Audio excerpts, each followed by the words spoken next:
I would fain say something, not so much concerning the Chinese and Sandwich Islanders as you who read these pages, who are said to live in New England, something about your condition, especially your outward condition or circumstances in this world, in this town, what it is, whether it is necessary that it be as bad as it is, whether it cannot be improved as well as not. I have travelled a good deal in Concord, and everywhere, in shops and offices and fields, the inhabitants have appeared to me to be doing penance in 1,000 remarkable ways.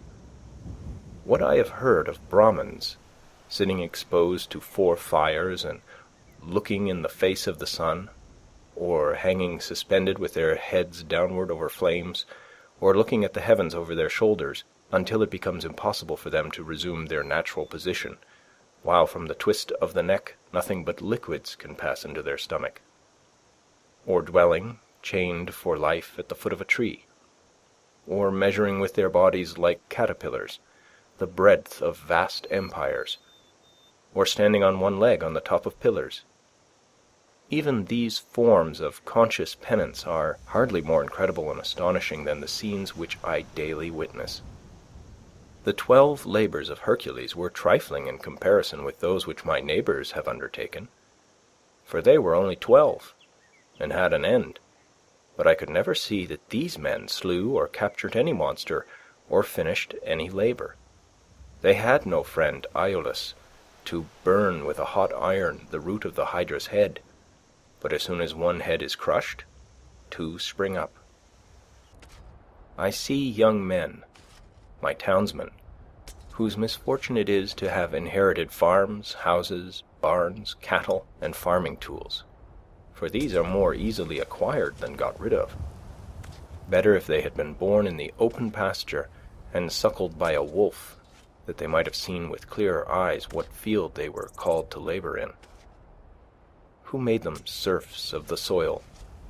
Why should they eat their 60 acres, when man is condemned to eat only his peck of dirt? Why should they begin digging their graves as soon as they are born? They have got to live a man's life, pushing all these things before them, and get on as well as they can. How many a poor immortal soul have I met well nigh crushed and smothered under its load, creeping down the road of life, pushing before it a barn 75 feet by 40, its Augean stables never cleansed, and 100 acres of land, tillage, mowing, pasture, and woodlot. The portionless, who struggle with no such unnecessary inherited encumbrances, find it labor enough to subdue and cultivate a few cubic feet of flesh. But men labor under a mistake. The better part of the man is soon plowed into the soil for compost.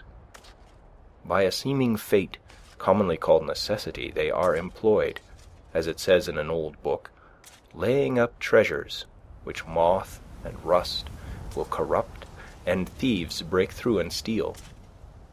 It is a fool's life, as they will find when they get to the end of it, if not before.